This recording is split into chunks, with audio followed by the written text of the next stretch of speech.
Assalamu alaikum. We are going to start a short course on object-oriented programming. It is a crash course, not a full-fledged course, but with a practical approach in the C++. In a very short time, you will learn the basic concepts in the object-oriented programming.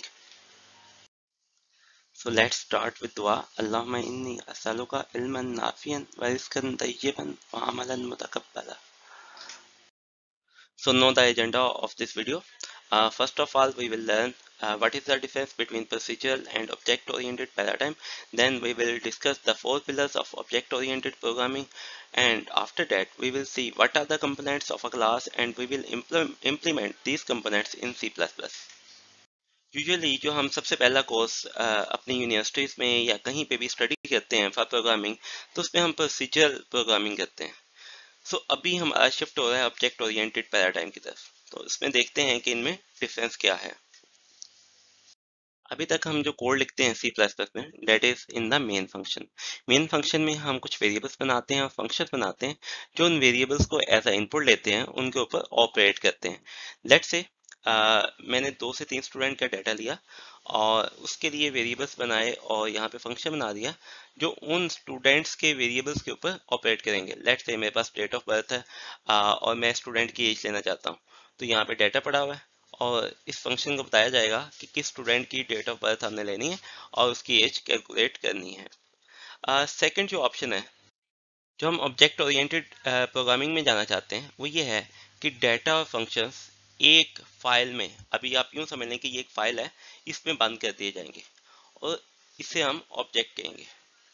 जब हम इस function को call करना होगा main में, तो हमें data की ज़रूरत नहीं होगी. जस्ट हम फंक्शन कॉल करेंगे और उसे ऑटोमेटिकली पता होगा कि उस ऑब्जेक्ट में कौन से डाटा मेंबर्स पड़े हुए हैं जिनके ऊपर उसने ऑपरेट करना है. सो यहाँ पे जो आपके पास फंक्शंस होंगे वो विदाउट पैरामीटर्स होंगे, लेकिन इस जगह पे जो फंक्शन होंगे वो विद पैरामीटर्स होंगे प्रोसीजर में. सो ये एक बेसिक डिफरेंस है. अगर स्टिल यू आर कंफ्यूज्ड, हम इसको आगे जाके कवर भी करेंगे. ऑब्जेक्ट ओरिएंटेड प्रोग्रामिंग 4 पिलर्स पे बेस करती है. सबसे पहला पिलर इनकैप्सुलेशन है. लेट्स से आपके पास दो ऑब्जेक्ट्स हैं, दो एंटिटीज हैं, student and teacher. So student से रिलेटेड जितने भी डाटा मेंबर्स या फंक्शंस हैं वो आप इस ऑब्जेक्ट में बंद कर देंगे. और लेकिन जो टीचर्स से रिलेटेड जितने भी डाटा मेंबर्स हैं और फंक्शन हैं वो आप इस ऑब्जेक्ट में बंद कर देंगे. सो इसका फ़ायदा क्या होगा? इसका फ़ायदा ये होगा कि आपका कोड ज़्यादा मैसअप नहीं होगा. सो ऑब्जेक्ट ओरिएंटेड प्रोग्रामिंग पे आने का मकसद सिर्फ ये है कि हम अपने कोड को क्लीन अप करना स्टार्ट करते हैं. Second pillar is abstraction. So आपके पास एक क्लास का ऑब्जेक्ट है, this is the classroom. So जब भी कोई क्लासरूम होता है उसका एक नंबर होता है, उसकी कैपेसिटी होती है. उसमें वॉल कलर हो सकता है, उसकी दीवारों का कलर क्या है, उसकी छत का कलर क्या है, उसमें पंखे कितने लगे हुए हैं, उसके अलावा पंखों का कलर क्या है, एक पंखे के जो पर हैं वो कितने हैं. सो अगर इसमें देखा जाए तो बहुत सी इंफॉर्मेशन आपके लिए इररेलेवेंट है. सो आपने सिर्फ वो वाली इंफॉर्मेशन लेनी है जो आपके रेलेवेंट है. लेट्स से आपको सिर्फ इस चीज़ की ज़रूरत हो कि क्लास का नंबर क्या है और उसकी कैपेसिटी क्या है, ताकि आप टाइम टेबल के हिसाब से उसमें स्टूडेंट्स को बिठा सके.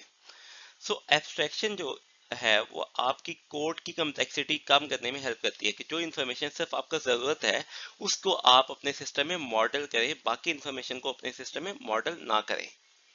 Third pillar is inheritance. So inheritance को हम आगे मजीद डिटेल में भी कवर करेंगे. इस स्लाइड में जस्ट इसका हम आइडिया लेंगे. आपके पास मल्टीपल ऑब्जेक्ट्स हैं और उसमें कुछ ऐसी इन्फॉर्मेशन है जिसको आप रीयूज कर सकते हैं. जैसे अगर आप स्टूडेंट में देखें तो ये दो इन्फॉर्मेशन है, नेम और CNIC, और टीचर में भी नेम और CNIC. इन दोनों इन्फॉर्मेशन को आप रीयूज कर सकते हैं. सो ये जेनेरिक इन्फॉर्मेशन है. सो हम ये दोनों चीज़ें उठा के एक ऐसे ऑब्जेक्ट में रख देते हैं जिसका नाम हम पर्सन रख देते हैं. सो ये जो इन्फॉर्मेशन है ये जब जेनेरिक हो जाएगी तो इसको रीयूज करेंगे. जो स्टूडेंट्स से रिलेटेड जितने भी स्पेसिफिक चीज़ें हैं, जैसे डेट ऑफ एडमिशन है, टीचर की जो स्पेसिफिक इन्फॉर्मेशन है, डेट ऑफ हायरिंग, वो उसके अपने ऑब्जेक्ट में रहेंगी. Fourth pillar is polymorphism. आपके पास मल्टीपल शेप्स हैं जिनको आपने ड्रा करना है. सो इनको ड्रा करने के अलग अलग मेथड है. अगर आप इसका कोड प्रोसीजरल प्रोग्रामिंग में लिखेंगे तो आप इफ एल्स की कंडीशन लगाएंगे. सो मल्टीपल इफ एल्स आप लगाना स्टार्ट कर देंगे. इफ शेप इज लाइन तो ये वाला काम करें. Else if shape is rectangle तो आप इस तरह से ड्रा करें. एल शेप इज सर्कल, तो आप किसी और तरीके से ड्रॉ करें। सो हम इन सारे इफ एल्स से, मल्टीपल इफ एल्स से बचने के लिए हमारे पास पॉलीमॉर्फिज्म है। पॉली का मतलब है मल्टी, मॉर्फिज्म का मतलब है फॉर्म्स। सो इसका मतलब ये है कि एक ऑब्जेक्ट जो जिसको आपने शेप का नाम दिया है वो मल्टीपल तरीके से बिहेव कर सके। सो शेप के साथ अगर लाइन अटैच है, लाइन का ऑब्जेक्ट अटैच है, तो आप उसको एज अ लाइन ड्रॉ करें। शेप के साथ अगर रेक्टेंगल अटैच है तो आप उसे एज अ रेक्टेंगल ड्रॉ करें। अभी तक हमने ये देखा कि ऑब्जेक्ट ओरिएंटेड पैराडाइम के 4 पिलर्स हैं। Number 1 encapsulation, second abstraction, number 3 inheritance, number 4 polymorphism.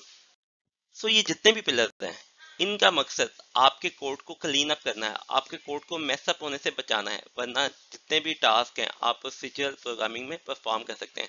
जैसे जैसे आपका कोड ग्रो करेगा वो ज़्यादा मेसअप होना शुरू हो जाएगा।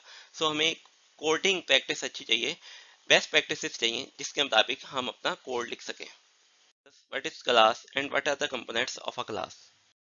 जैसे हमने पहले देखा कोई भी स्टूडेंट है उसके रिलेटेड इंफॉर्मेशन हम एक ऑब्जेक्ट में बंद कर देते हैं जिसे हमने इंकैप्सुलेशन का नाम दिया था।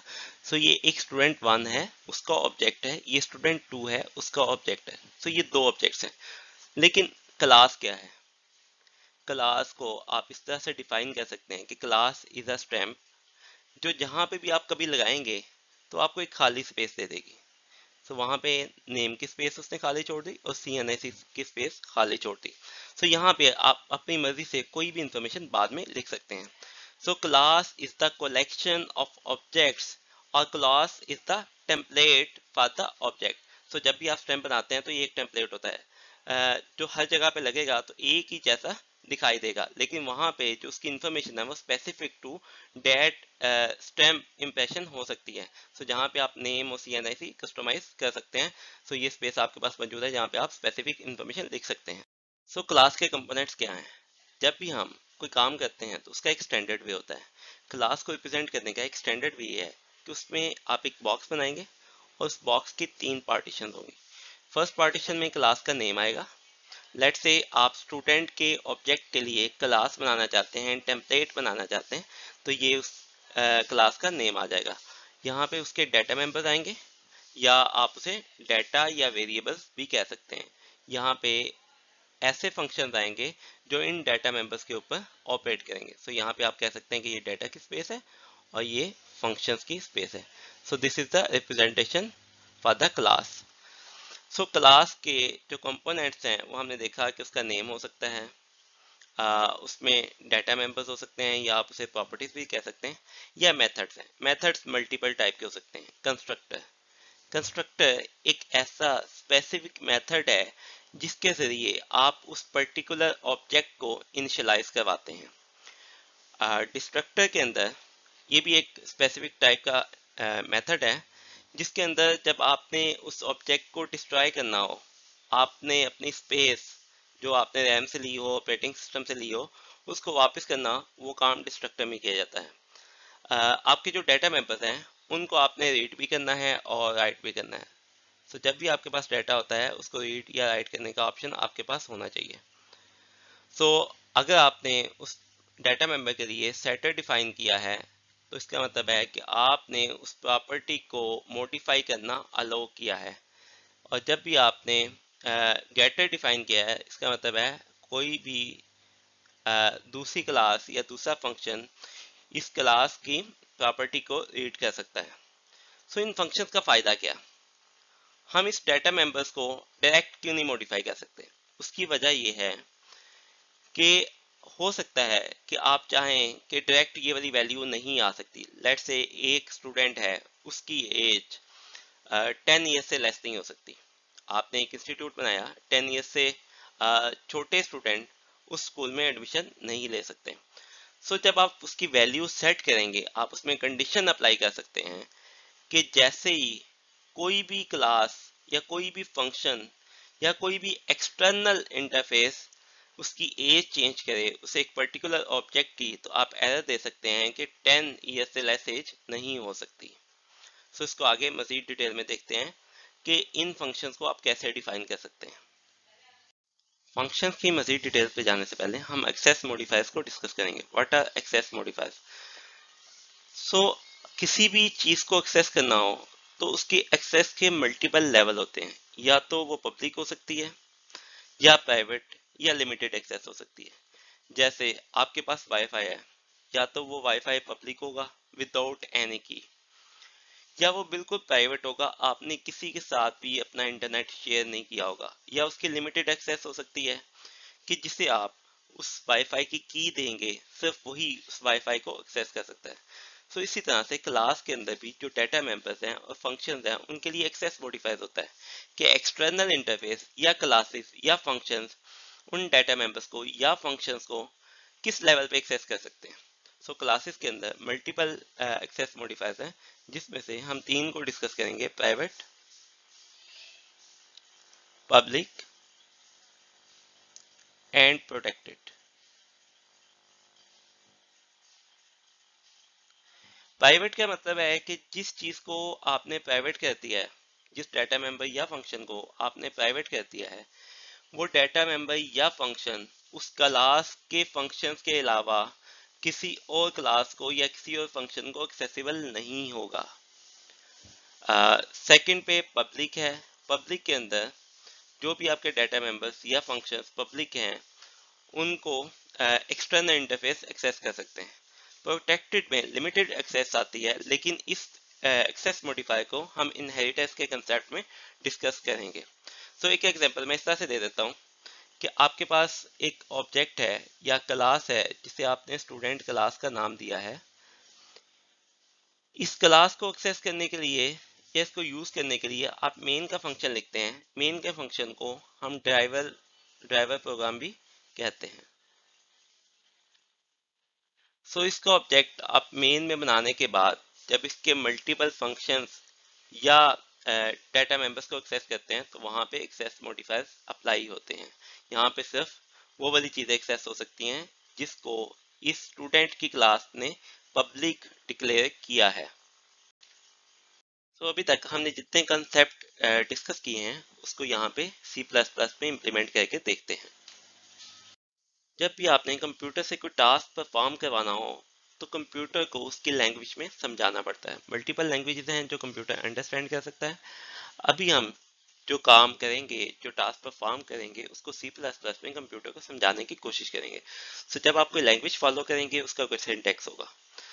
सो C++ के अंदर क्लास को डिफाइन करने का सिंटैक्स इस तरह से है कि क्लास का कीवर्ड आएगा, क्लास का नेम आएगा, let's say class is the student, यहाँ पे कर्ली ब्रैकेट्स। जब क्लास की डेफिनेशन खत्म हो जाएगी तो कर्ली ब्रैकेट क्लोज करने के बाद आप सेमीकोलन लगाएंगे, और यहाँ पे जो बाकी स्पेस है वहाँ पे बाकी डाटा मेंबर्स और फंक्शंस आएंगे। जो डाटा मेंबर्स या फंक्शंस को आपने पब्लिक या प्राइवेट डिक्लेयर करना है उससे पहले आप एक्सेस मॉडिफायर लिखेंगे। लेट्स से आप यहाँ पे लिखेंगे पब्लिक। जो चीजें आपने पब्लिक करनी है, पब्लिक के बाद कोलन है, जो चीजें आपने पब्लिक करनी है वो यहाँ पे आप डिफाइन कर सकते हैं। जो चीजें आपने प्राइवेट करनी है वो आप प्राइवेट के बाद कोलन लगा के यहाँ पे डिफाइन कर सकते हैं। इसी तरह प्रोटेक्टेड के लिए भी आप ब्लॉक बना सकते हैं। कंस्ट्रक्टर को आप प्राइवेट या पब्लिक ब्लॉक में कहीं पे भी डिफाइन कर सकते हैं, लेकिन अमूमन कंस्ट्रक्टर पब्लिक होता है। कंस्ट्रक्टर की तीन टाइप्स हैं। डिफॉल्ट कंस्ट्रक्टर एक ऐसा कंस्ट्रक्टर होता है जो कोई भी पैरामीटर नहीं लेता।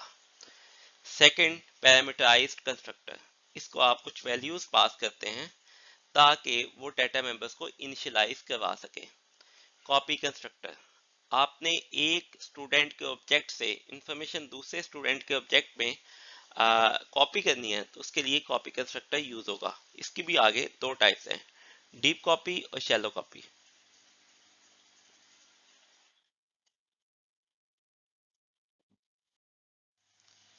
आपका कंस्ट्रक्टर जिस भी टाइप का होगा, लेकिन उसके कुछ असूल हैं।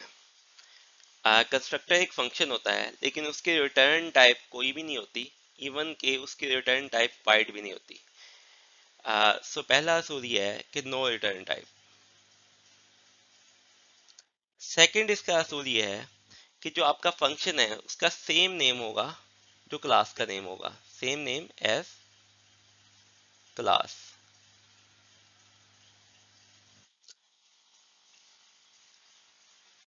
सो ये हमारे पास सी प्लस प्लस के अंदर एक क्लास है जो स्टूडेंट की क्लास है जिसे हम इम्प्लीमेंट करने जा रहे हैं। क्लास का कीवर्ड स्टूडेंट, क्लास का नेम और यहाँ पे क्लास की क्लोजिंग और यहाँ पे क्लास की ओपनिंग है। दरमियान में दो ब्लॉक्स हमने बनाए हैं, प्राइवेट और पब्लिक। प्राइवेट के अंदर हमने डाटा मेंबर्स इंट्रोड्यूस करवाए हैं। एक अच्छी प्रैक्टिस ये है कि आपके जितने भी प्रॉपर्टीज हैं या डाटा मेंबर्स हैं वो आप प्राइवेट रखें, और पब्लिक के अंदर आप जितने भी फंक्शन हैं उनको पब्लिक करें अनलेस कोई खास वजह ना हो। सो ये हमारे पास तीन तरह के कंस्ट्रक्टर हैं। ये डिफॉल्ट कंस्ट्रक्टर है जिसे आप पैरामीटर लेस कंस्ट्रक्टर भी कह सकते हैं, ये पैरामीटराइज्ड कंस्ट्रक्टर है, और ये कॉपी कंस्ट्रक्टर है। सो पैरामीटर लेस कंस्ट्रक्टर में आप अपने डाटा मेंबर्स को डिफॉल्ट वैल्यूज के ऊपर इनिशियलाइज करवाते हैं ताकि उनकी कोई ना कोई डिफॉल्ट वैल्यू सेट हो जाए। पैरामीटराइज्ड कंस्ट्रक्टर में आप कोई ना कोई वैल्यू इन फंक्शन को पास करते हैं और वो वैल्यू अपने डाटा मेंबर्स को असाइन कर देते हैं। अगर आप ये देखेंगे तो ये हमारे डाटा मेंबर्स हैं जो हमने यहाँ पे यूज़ किए हुए हैं। क्योंकि ये प्राइवेट डाटा मेंबर्स ये क्लास खुद यूज़ कर सकती है, इसलिए हमने इन डाटा मेंबर्स को डायरेक्ट यहाँ पे एक्सेस किया हुआ है। थर्ड जो है वो कॉपी कंस्ट्रक्टर है। कॉपी कंस्ट्रक्टर में आप एक ऑब्जेक्ट लेट से S2 है उसका डाटा इस ऑब्जेक्ट में कॉपी करना चाहते हैं। लेट से ये ऑब्जेक्ट S1 भी हो सकता है, लेकिन ये अभी हम एक टेम्पलेट बना रहे हैं इसलिए इसको S1 का हमने नाम नहीं दिया। लेकिन आप ये कह सकते हैं कि इस ऑब्जेक्ट की जो आईडी है that is equal to S2 dot ID। So ID आपने जब भी एक्सेस करनी है या कोई डाटा मेंबर एक्सेस करना है या कोई फंक्शन एक्सेस करना है तो ऑब्जेक्ट के बाद S2 के बाद डॉट आएगा। यहाँ पे आपने आईडी और नेम S2 का इस ऑब्जेक्ट को असाइन कर दिया। सो आपने वैल्यूज कॉपी कर दी एक ऑब्जेक्ट से दूसरे ऑब्जेक्ट में। देखते हैं कि C++ के अंदर प्रॉपर्टी को रीडेबल बनाने के लिए हमें क्या करना चाहिए। क्योंकि इसके डाटा मेंबर्स प्राइवेट हैं, आईडी और नेम, इसको एक्सेस करने के लिए हमें कोई ना कोई पब्लिक फंक्शंस बनाने पड़ेंगे। पब्लिक फंक्शन में आप उसकी वैल्यू रिटर्न कर सकते हैं जिस डाटा मेंबर को एक्सेस किया जा सकता है, जैसे गेट आईडी। मैंने बिला वजह यहाँ पे एक कम्प्लेक्सिटी ऐड की है कि ID+1। सो जब आप प्रॉपर्टी रीड करना चाहते हैं तो हो सकता है आप प्रॉपर्टी को मॉडिफाई करके भी रिटर्न कर सकते हैं, ये फंक्शन का फायदा है। लेकिन इस केस में अगर आप डायरेक्ट आईडी रिटर्न करवाना चाहते हैं this is also okay. So gate name में आप नेम रिटर्न करेंगे एज इट इज। सो ये आपने उसके गेटर्स या रीडर्स डिफाइन करती हैं जिससे इन प्रॉपर्टी को रीड किया जा सकता है। इस स्लाइड में हम ये देखेंगे कि अगर आपने किसी प्रॉपर्टी को मॉडिफाई करना है तो उस प्रॉपर्टी को मॉडिफाई आप कैसे कर सकते हैं। तो उसके लिए ऑब्वियसली आप एक फंक्शन बनाएंगे जो पैरामीटर लेगा न्यू आईडी का, जो आईडी आपने न्यू सेट करनी है। सो यहाँ पे आप कंडीशन भी लगा सकते हैं कि if new ID is less than 10 तो आप कोई डिफॉल्ट वैल्यू सेट करते हैं, अदरवाइज जो उसने यूजर ने आपको वैल्यू दी है वही आप उस वैल्यू को सेट करते हैं। आप ये भी कह सकते हैं कि अगर आपको कोई एक्स्ट्रा कंप्यूटेशन की जरूरत नहीं है तो जैसे वाइट सेट नेम, यहाँ पे आप न्यू नेम पास करें और जस्ट यहाँ पे name is equal to new name कर दें। सो ये फंक्शन सिंपल भी हो सकते हैं या इनमें कोई एक्स्ट्रा कंडीशन भी हो सकती है जिसे आप वैलिडेशन कह सकते हैं कि यूजर गलत इन्फॉर्मेशन ना दे सके। डिस्ट्रक्टर का जैसे हमने पहले डिस्कस किया कि एक स्पेशल टाइप का फंक्शन है।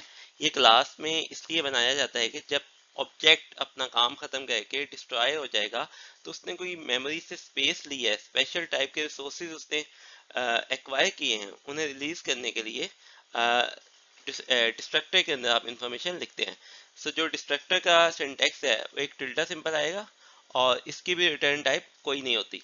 इसका सेम नेम होगा जो क्लास का नेम है, इसके अंदर आप बाकी इंफॉर्मेशन लिख सकते हैं। फिलहाल आप यहाँ पे सी आउट करके वेरीफाई कर सकते हैं सी आउट डिस्ट्रक्टर इज कॉल्ड, तो इस तरह से आपको पता लग जाएगा कि डिस्ट्रक्टर कॉल हो गया है।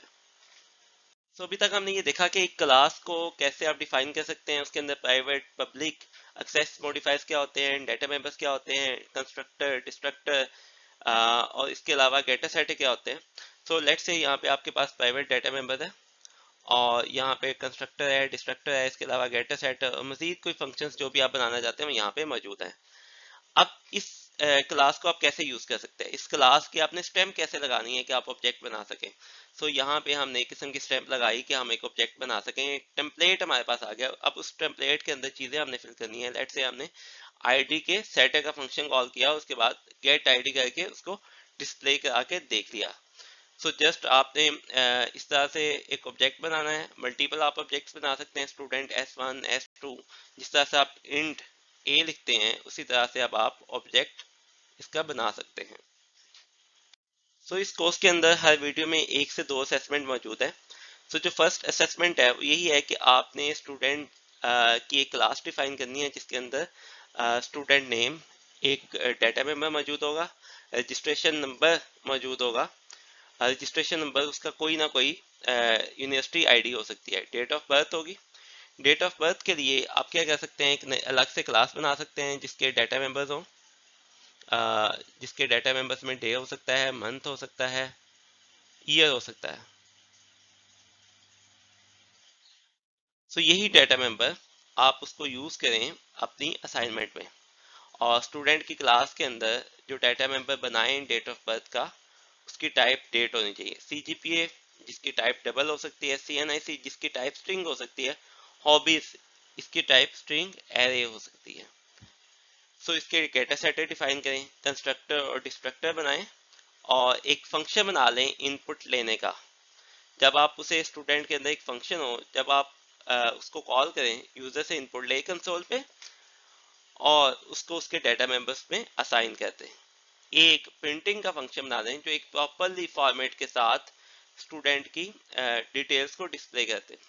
असाइनमेंट की कंप्लीट डिटेल्स हमारी कोर्स वेबसाइट पे मौजूद है। आप वहां पे जाके असाइनमेंट डाउनलोड कर सकते हैं। वेबसाइट का लिंक इस वीडियो के स्टार्ट में मौजूद है। So this is the end of the lecture. इस लेक्चर में हमने क्या सीखा, प्रोसीजरल और ऑब्जेक्ट ओरिएंटेड पैराडाइम का फर्क देखा, 4 पिलर्स देखे। ऑब्जेक्ट ओरिएंटेड प्रोग्रामिंग के 4 पिलर्स क्या होते हैं, क्लास को डिफाइन किया, उसके कंपोनेंट्स देखे, उसकी इम्प्लीमेंटेशन की और उसको C++ पे यूज करना देखा कि जब हमने एक क्लास बना ली उसके मल्टीपल आप ऑब्जेक्ट्स कैसे बना सकते हैं।